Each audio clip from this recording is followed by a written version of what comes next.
Hola, mi nombre es Eugenio Rodríguez Pitol, de la carrera de Ingeniería en Electrónica y la materia de diodos y transistores. En este video les presentaré una breve explicación sobre el capítulo 6, Transistores de efecto de campo, capítulo 7, Polarización de los FET y capítulo 8, que hablaremos sobre amplificadores con FET. En el contenido que tendremos a lo largo de este video será en el capítulo 6, la introducción, 6.2, construcción y características de los JFET, 6.3, características de transferencia, 6.7, el MOSFET, tipo de empobrecimiento. En el capítulo 7 veremos polarización de los FET, 7.2, configuración de polarización fija, 7.3, configuración de autopolarización, 7.4, polarización por medio del divisor de voltaje. En el capítulo 8 vamos a tener amplificadores con FET, en la configuración de polarización fija, de autopolarización y con el divisor de voltaje. Bueno, primero vamos a ver una pequeña introducción. El transistor BJT, haciendo referencia al bipolar, está controlado por una corriente, porque la etapa de salida depende de la beta relacionada con la corriente de entrada, a diferencia del JFET, que es un dispositivo controlado por voltaje. Un ejemplo es como se muestran en las figuras. Aquí podemos ver que el BJT es un dispositivo controlado por corriente, en cambio, el FET es uno controlado por voltaje. El hecho de que el FET no tenga una corriente de entrada nos dice que su impedancia es muy alta, desde 1 mega hasta cientos de megaohms. La amplificación del bipolar siempre será más grande que la del FET. De las ventajas del FET es que son más estables a la temperatura y suelen ser más pequeños que los BJT. Esto provoca que los encontremos comúnmente como MOSFET y MESFET en circuitos integrados. Bueno, ahora pasando al 6.2 en la construcción y características de los JFET. Como vemos en la figura 6.3, las terminales del FET son conocidas como compuerta, que es la letra G, que equivale a la base, el drenaje, que es con la letra D, que equivale al colector, y la fuente o surtidor, que equivale al emisor, como pueden ver que están aquí representadas en la figura. En la figura 6.5 podemos ver que en la entrada de la compuerta del surtidor no estamos aplicando nada, es decir, tenemos un cortocircuito para asegurar que no haya voltaje en la entrada y que todo el efecto del que se hable sea de la fuente de voltaje en las dos terminales. Esto va a significar que nuestro semiconductor actúe como una resistencia. Aquí lo podemos ver, que no tenemos nada en G y cómo va a actuar como una resistencia. El elemento semiconductor llamado canal divide el voltaje en varias partes, como se muestra en la figura. Dentro de esta figura se puede analizar que cada resistencia, si llegase a ser exacta, sería de 0.5 volts, para que en su salida tenga los 2 volts. Si estamos aplicando una fuente positiva en la parte superior y utilizamos un canal tipo N, al poner a tierra nuestra otra terminal, estamos polarizando en inversa. Al ponerlo así, se forma una zona llamada zona de vaciamiento, es decir, que hay una recombinación del material N y P, y forma una barrera de potencial que esta vacía de cargas. La importancia que tiene la zona de vaciamiento es que por ahí no circula corriente. El vaciamiento prácticamente nos dice que no hay cargas libres que se puedan desplazar.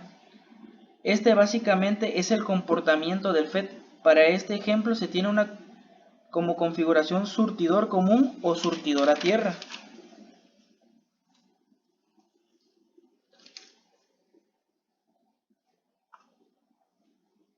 En esta figura, si mantenemos BGS en 0 y BDS, ya no se muestra en 2 volts como se muestra en el anterior, sino en 0. Entonces no habrá corriente, pero cuando el voltaje es diferente de 0, aumenta la corriente. La zona en la cual el FET actúa como una resistencia está determinada por IDSS y BP. Esta es la zona óhmica, aquí como se puede ver en la gráfica, Los valores para IDSS y BP van a restringir nuestra zona óhmica. Para BP, P viene de la palabra pinch off, que hace referencia al estrangulamiento. Como se puede apreciar, el estrangulamiento, si no lo entendemos por el choque que tienen aquí nuestras P y P a lo largo del canal N, se puede ver también una manera gráfica aquí como lo puse en esta imagen. Bueno, aquí en la figura se muestra el principio del estrangulamiento, donde BGS no está interviniendo.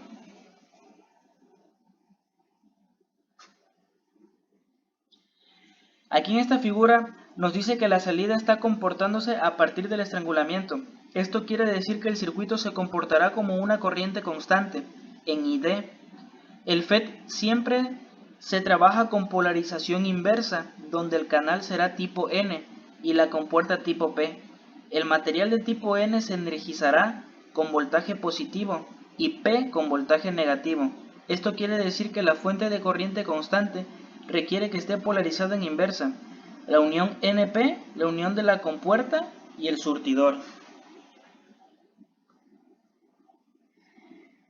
En esta figura 6.10 se empiezan a considerar voltajes en la compuerta, un voltaje negativo, que sería menos 1 volt.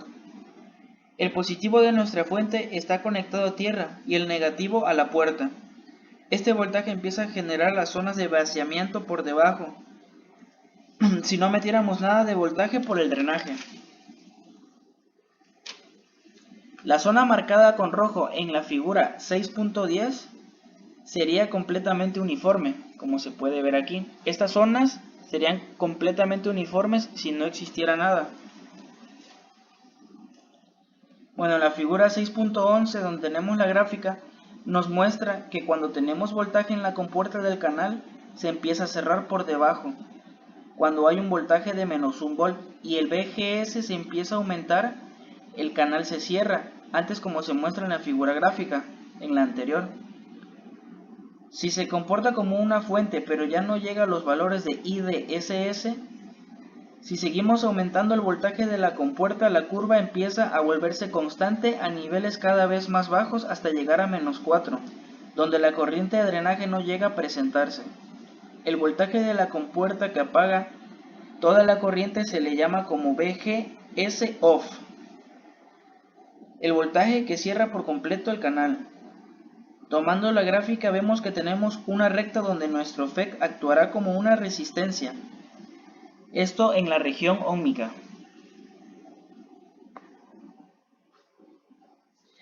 Esta fórmula para el resistor controlado por el voltaje nos dice que la resistencia depende del voltaje, BGS, y tenemos dos constantes, el voltaje de estrangulamiento y la R0, la resistencia mínima cuando BGS es igual a 0.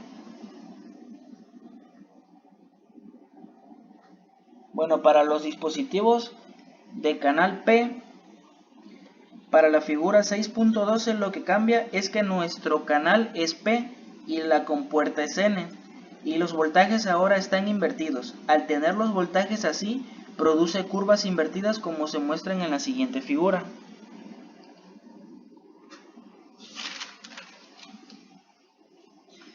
El símbolo para los JFET de canal N y de canal P son los que están aquí arriba.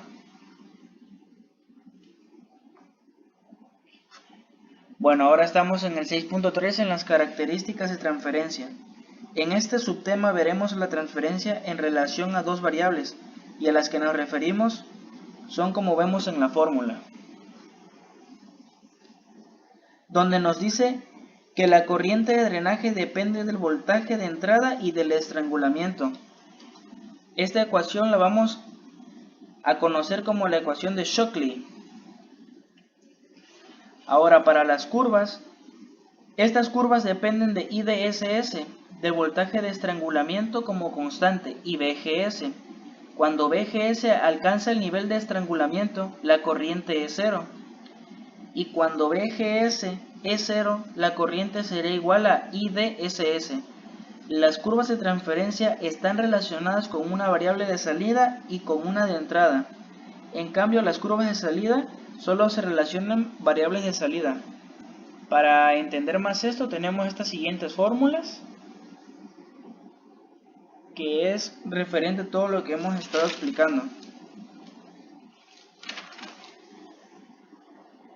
Ahora bien, la aplicación de la ecuación de Shockley, la curva de transferencia de la figura anterior, también se puede obtener de forma directa con la ecuación de Shockley, dado simplemente los valores de IDSS y de BP.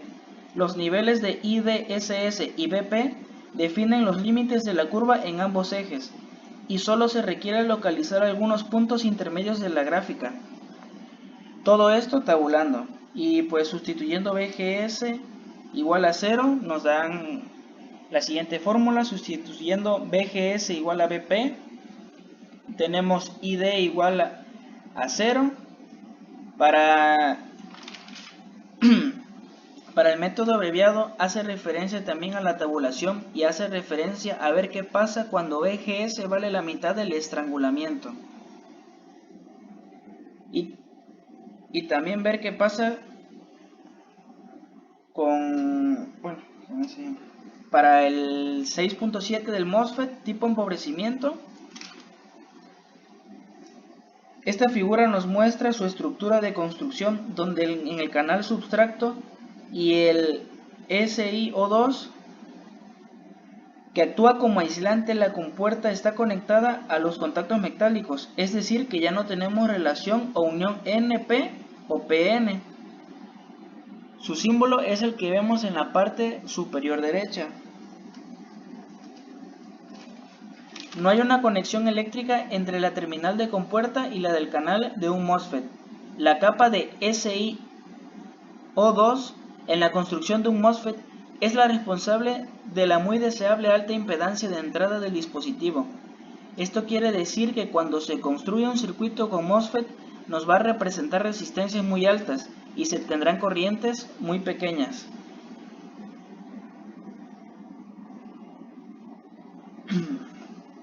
En esta figura 6.29, la curva llamada modo de empobrecimiento, que corresponde al lado izquierdo, corresponde al MOSFET de canal N. Se le pueden aplicar voltajes tanto positivos y negativos, y se muestran aquí en las dos gráficas. Ahora tenemos el ejemplo 6.3, donde nos está pidiendo que tracemos las características para un MOSFET tipo empobrecimiento de canal N con IDSS igual a 10 mA y BP igual a -4. Pues aquí tenemos nuestros valores para BGS e ID, y con la fórmula de ID, que es igual a IDSS sobre 4, nos va a dar como resultado 2.5 mA, y para BGS va a ser igual a 0.3 por BP, que nos daría menos 1.2 volts. Y ya pues así vamos a trazar nuestras características. Y esta curva la podemos ver como la mitad de una parábola. Y la ecuación de Shockley siempre va a ser una parábola. Aquí podemos ver el ejemplo, en caso de que volteemos nuestra parábola y tengamos ya las dos. Y para encontrar los puntos de las gráficas, lo único que se utiliza sería el método de la tabulación.